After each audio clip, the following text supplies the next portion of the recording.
Welcome to The Intuitive Therapist with Janis R. Cohen, therapist, clairvoyant, empath, and medium. Listen in as she takes a no-nonsense, deep dive into real human struggles and how to resolve them. Janis will share channeled information from her spirit guide team, as well as angels and archangels, to help you master your emotional, physical, financial, and spiritual destiny. And now, Janis R. Cohen. Hey y'all, this is Janis Cohen, the Intuitive Therapist here on the Intuitive Therapist podcast. So glad y'all are here today. I thought about starting out in a different way because I always say, hey y'all, but I think that's kind of my thing. So I'm going to stick to that instead of go, hey, how y'all doing? So it's just going to be, hey y'all. So at least y'all know it's me. Well, welcome back. Glad you're here with me listening today. I hope today's episode supports you in your journey to be the best version of yourself that you can be. And in fact, on that journey, really is an evaluation of your self-worth. And that's what I'm going to be talking about today, which is how to reclaim your self-worth if you feel like A, maybe you didn't have any, B, if you lost some, or C, if you'd like to continue to improve your self-worth. So I know that for anybody, any human being, you're going to experience ups and downs in your life. And I don't mean that as blandly as I say it, but yeah, life is full of ups and downs, and it's up to each of us to figure out how we define who we are because of what happens to us. And I say that because that's what we do. Most of us, and most of the time, that's what we do. When things happen, somehow it's especially, it's both. If good things happen, then it's a mutually exclusive experience for us to call ourselves winners or succeed, people who've succeeded, or successful, whatever the words are, or that we're smart, we're beautiful, we're all of these really great things. Same thing as when bad things happen that we consider bad. We label ourselves loser, failure, inadequate, not good enough, fat, ugly, not worthy, all of those things. So you have the power to determine who you are based on how you interpret the experiences that you have. So when I first began to craft my thoughts about the topic of self-worth, I kind of started out with, many of the most successful people struggled with low self-worth. And then I changed that statement. I thought about that and I said, you know what? Every successful person has struggled with low self-worth. And when I say successful, I don't necessarily mean financially. If you really look at all these amazing people, Jillian Michaels, you look at Oprah, Barbara Streisand, you look at Dwayne Johnson, you look at Kobe Bryant, you look at Venus, Serena Williams, Tony Robbins, on and on and on and on. And then even think about the people in your life that have become known or successful for something in particular. 10 out of 10, they've struggled with self-worth issues. I will say, hand to God, they have. And you're probably saying, well, Janis, how can you make such a blanket statement like that? Well, I'm going to tell you why. It's because I have not only been in the business that I'm in for 27 years, and I've worked with a wide variety of clients, many of whom are extremely successful. Some multimillionaires have come to me and allowed me, trusted me to help them through things and also to help them work with their businesses. But having read, I read a lot. I love to read. I love to learn about how people create success in their lives, because that's important to me, because that's really, I'm in the business of eliminating pain and suffering for people, but I'm also in the business of helping people create success in their lives. And that can mean emotional, psychological, financial, spiritual, whatever capacity you can think of, physical. So everything that I've read, everything that I've watched, everything that I've done and come to know, not only in my work with my clients, but in my own life, what I know is for sure that most of these people, if not all of these people who are extremely successful, they've reached a specific level of success because they have come from a place of pain. So, and the pain that they felt is they felt compelled to prove their worthiness so that they did not have to identify themselves as somebody who had their past experiences. Let me clarify that. I don't mean that they're in denial about what they've been through, but the pain that propels people to be successful has everything to do with not wanting to have the past be the only defining conditions to who they are. So I want you to think about yourself in your life. I want you to think about your past, how it shaped you, how you still continue to identify with it. I want you to think about the people that you admire, whether they're famous or not. What do they do to show that they value themselves? That's what I want you to think about as I talk about this today. And I know for sure that these people have a compelling desire to prove their worthiness because that's been my life.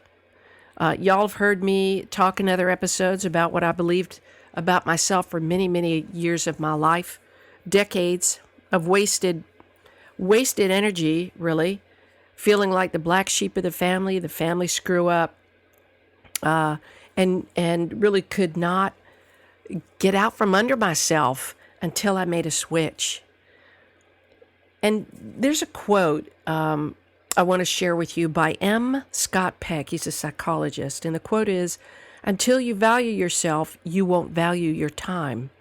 And until you value your time, you will not do anything with it." And I want you to think about that as I talk about this. So simply stated, when we talk about what self-esteem is, and as you think about you in your life, as you think about the people in your life, as you think about where you've been and where you are now, bottom line is self-esteem is how you feel about yourself and how you judge your worth, period. And this evaluation has a profound effect on the choices that you make, since it really determines to a great extent what you consider yourself capable and worthy of doing. And it is so true, right? So the quote I just mentioned speaks to it's a cyclical relationship between self-esteem and your actions. I work with many, many clients where the core of their challenge is really feeling good about who they are, their capacities, and actually loving who they are. So many of us, we have such self-loathing for how we fucked up and how we've made mistakes and how people have judged us that we internalize all of that. And that's where, that's really the first biggest mistake. So if you value yourself and you value your time, you're absolutely going to do things that are meaningful, which in turn makes you more valuable to yourself and to the world around you. Because that's really what it comes down to. And without a proper amount of self-valuing, think about it. If you don't feel good about yourself, you're not going to pursue activities that reinforce you feeling good, right? You're going to get stuck in a cycle of devaluing yourself and not doing anything meaningful to boost your self-worth. I have a client I was thinking about, worked with the other day, who was very, very stuck. She literally was screaming in my office, "I can't take this anymore. I can't take this anymore." She wasn't suicidal because she doesn't want to die, but she is so sick and tired of the pain that she's in. And so I ask her, I say, "So what are you going to do about it?" And she looks at me. I don't know. I'm like, "No, you know. What are you going to do?" Because here's what I know. The best way to stop a pattern of thinking that doesn't help you is to take action in a different direction. Again, I'm going to repeat that. The best way to stop a specific pattern of thinking is to take action in a different direction, and in a direction that propels you forward. I had a dear friend, unfortunately, we're no longer friendly anymore. I had to kind of cut it off because it wasn't a very healthy friendship for me. But we had been friends for a good 4 decades, in all honesty. And I loved her dearly. But ultimately, I had to let go of that relationship for whatever reasons. But she was always the sweetest person. But she ended up not finishing college. That was the start for her. She didn't finish college. She ended up getting married, had a couple of kids, but just was perpetually stuck. And no matter how much we spoke, no matter what stops I pulled out to try to get her motivated, encouraged, plan, like, having me in your back pocket's a pretty good deal, especially when you don't have to pay for my services and I'm your friend and I love you. Like, that's pretty cool. But she never really took risks. She never, ever did. And so her story, who she is of this girl who failed, like she just felt inadequate, and really never pursued a career, and had a lot of self-loathing and constantly beat herself up. And it caused problems in the relationship with her husband, because, on the one hand, he's saying, hey, I'll support you, you raise the kids. But over time, she would end up spending money and kind of hoard stuff. And he's like, you got to do something with your life. And she just kind of never did. And so she has been stuck in that space, really knowing that, having a lot of regret about what she could have done, who she could have been, the role models she could have been to her children. And so I think that happens to people more often than not, is that they get caught up in feeling like they can't change their path. And so they're stuck. And so they can't be more than who they are at that present moment. So if you're somebody who feels poorly about yourself, you're really going to most likely judge yourself to be inferior to others. And in all honesty, you're at risk then of not fulfilling your true potential, just like my former friend. You're not going to take initiative to set and pursue goals. You might not put much effort, or really any effort, in all honesty, into training or education or your career. You may accept poor treatment by your family members, partners, and friends. And many, if not all of y'all who strive to be successful, really, you've struggled or are struggling with self-worth issues such as self-doubt, insecurities, fear of poverty, and a deep-seated belief that your worthiness and value is based on your achievements. So many people get caught up in that shit. If I don't have a college degree, how can I be anybody? I can't start a business. People aren't going to take me seriously. Do you know how many people do not finish school and have become multimillionaires? Do you know? Lots of people.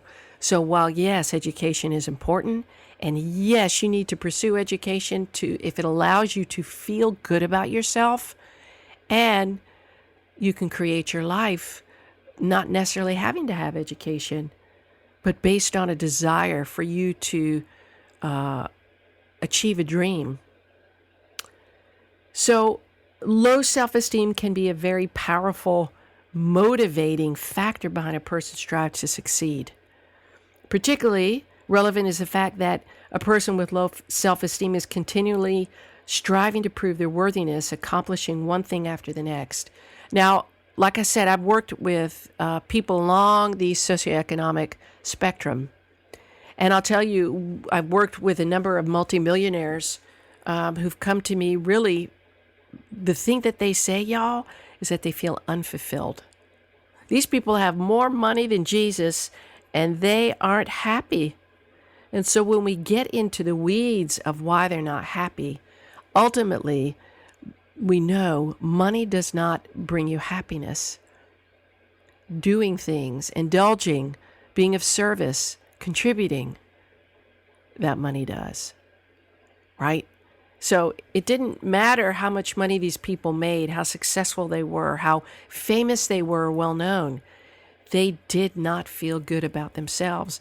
They struggled. Many of them came from backgrounds where they were either beaten as children, they had an addicted parent, they were sexually assaulted, whatever it was, but they had a huge hole in their lives of trauma.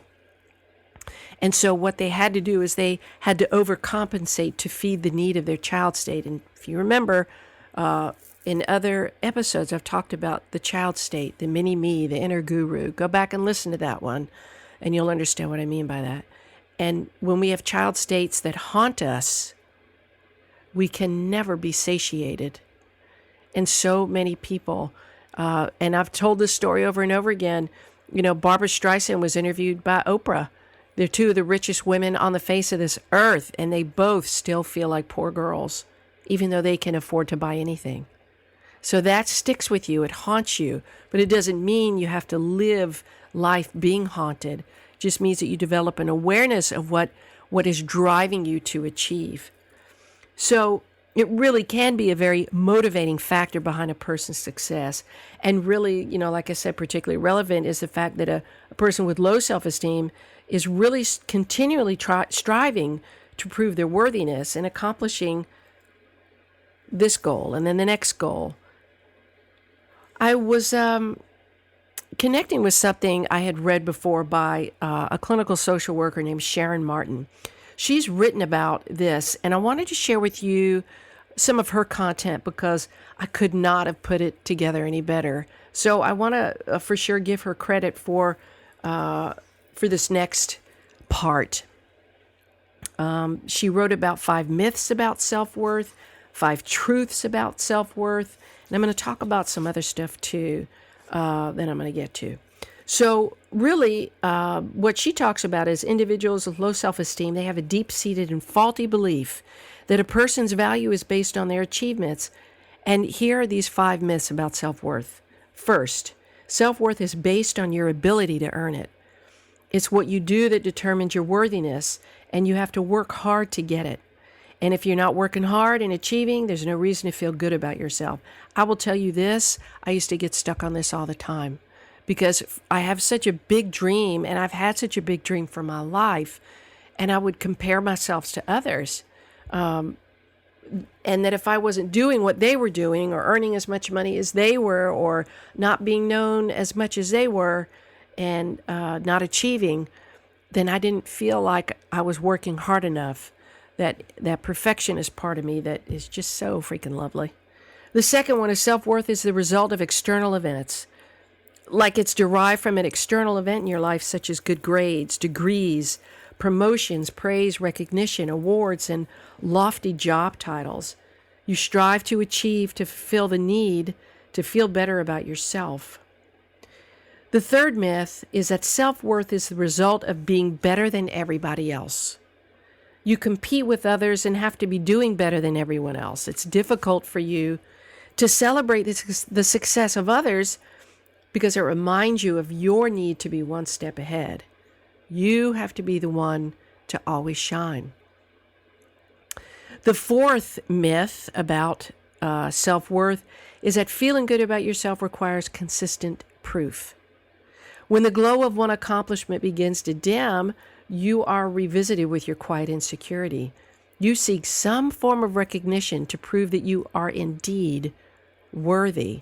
And this quest feeds into a tendency to succeed because you alone are never enough.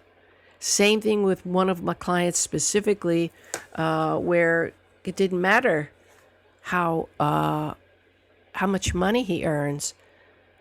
It's never enough. So therefore, he's never enough, even though he has a great deal of confidence. The fifth one is self-worth requires feeling admired and loved.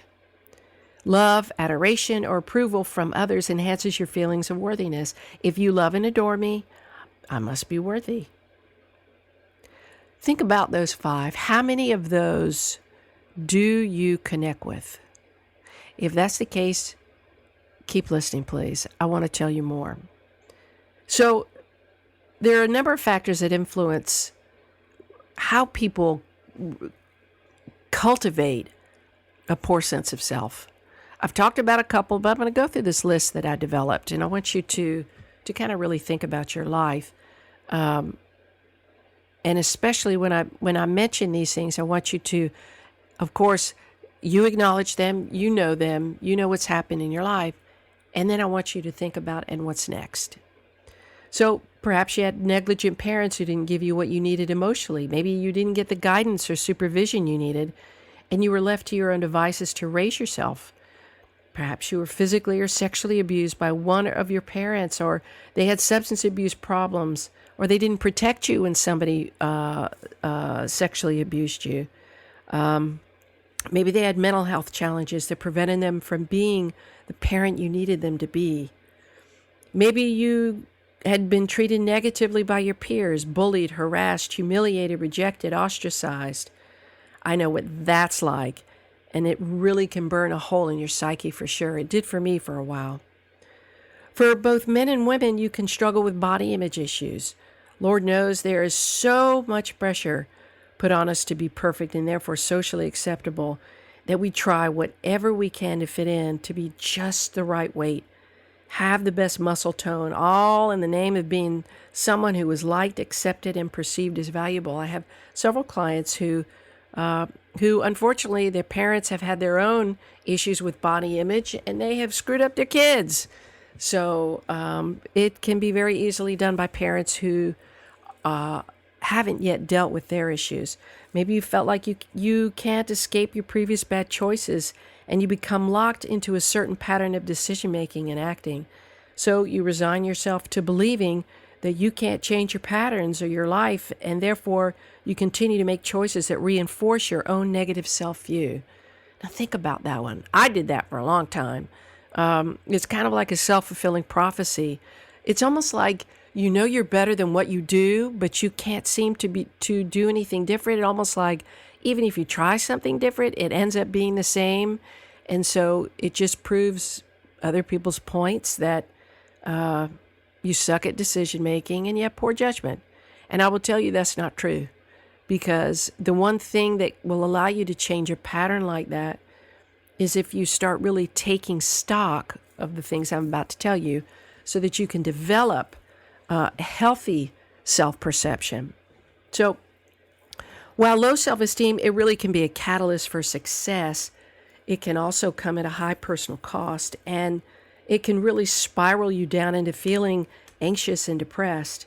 So if you're doing well on the outside but suffering on the inside, it really is important to recognize what I'm about to tell you, these 5 truths. So really, how do you recover from having low self-esteem? So I want you to think about these truths. This is from the same author, Sharon Martin. So she talks about 5 truths about self-worth. The first, you don't have to prove your worthiness. Yes, it's a myth that you have to earn your worthiness. The truth is, you were born worthy. You have heard we're all created in God's image. And God is the purest form of anything, of goodness and of innocence. And so we're all created in that image. So we've got a golden ticket from the get-go. Regardless of what happens to us in our lives, regardless of the environment or upbringing, you're worth it already. The second truth about self-worth is external measures do not add or take away from your worthiness. So since you're born worthy, successes and failures don't add or detract from your inherent worthiness. Now, this is one you got to be mindful and consciously work on, because that can sound like a crock of you know what. It's almost like you really have to be in a mindset and develop a mindset. And I think this really takes people a lot of time as they grow up to reach this point to be able to do this, that really you go through life and whatever happens, the bottom line is that it doesn't impact who you are, but it can increase and detract from your quality of life, right? So that's the point of this one, is no matter what happens, it doesn't detract from your worthiness. You're already worthy. Okay.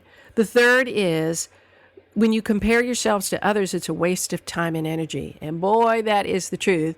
And do I still do it sometimes? Yep. I will be honest. I do it a lot less now because I've worked on myself and I've built myself up to a point where I really, really can take stock in my self-worth.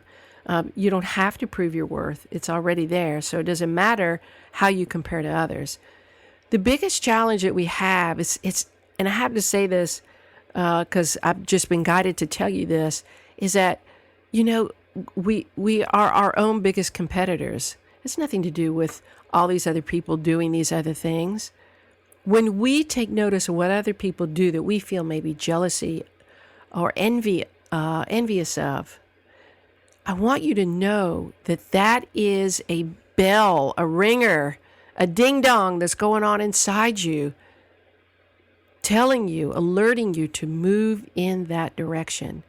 It literally is like other things don't trip you up, right? You don't compare yourself to maybe a world WWE wrestler and compare your life to that, or to a shoe salesman, or to a construction person. Like, think about all the things that don't ruffle your feathers. But there's certain things that do, because inherently you want to achieve that level for yourself.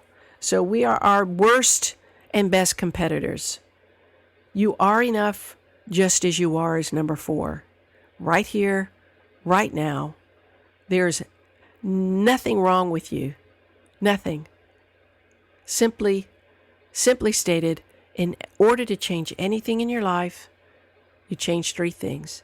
The language you use to talk about yourself in your life, the things that you believe about yourself in your life and focus on and give energy to, and the third is what action you take, what massive action you take. And the fifth is really to think about, the fifth truth is, if you can't improve your self-worth on your own, seek out somebody who can help you, whether it's a coach, a therapist, psychiatrist, psychologist. Find somebody who can truly, truly help you shed all these yucky layers that you've been carrying around. So really, sometimes the things that you end up struggling with the most can turn out to be helpful in ways that you really never expected. So I ask you to really use your life in that way. I always ask you to use your life in that way. And setting goals and wanting to achieve success really in life, it's admirable. But you have to take care that you don't use it as a measure of your self-worth. Achievement is not equivalent to self-worth. So really, to live a happy and content life, you got to learn how to recognize and embrace your worthiness regardless of what you accomplish. It is enough that you're you, and as you think about your life, I want you to think about the way that you can feel most wonderful about yourself is being of service. That's where we find fulfillment in helping others. So think about that. I hope today's topic about self-worth has been enlightening in some way. I really do. I hope that you have found the podcast helpful. I always urge everybody, and I'm so grateful for the ratings and the reviews I'm getting, more and more coming in each day. Please hop over to iTunes, click on the rate and review section of my podcast, and please rate and write a quick review. The more ratings and reviews I get, the more people I can reach. And like I always say, you want a reading, give me a call, 404-558-3971. Reach out to me via email or my website. My website is janisrcohen.com. My email is janice@janisrcohen.com. I'd love to help you out. If you're ready to take the plunge and do some work and really change your life, it would be my honor to help you. And I'm happy to do a consultation with you to determine what services would suit you best. As always, I wish you a wonderful day, a blessed week, and always live intuitively. Thanks for listening to The Intuitive Therapist with Janis R. Cohen. If you like what you heard, The best compliment you can give us is to share this podcast with a friend and subscribe, rate, and review at iTunes.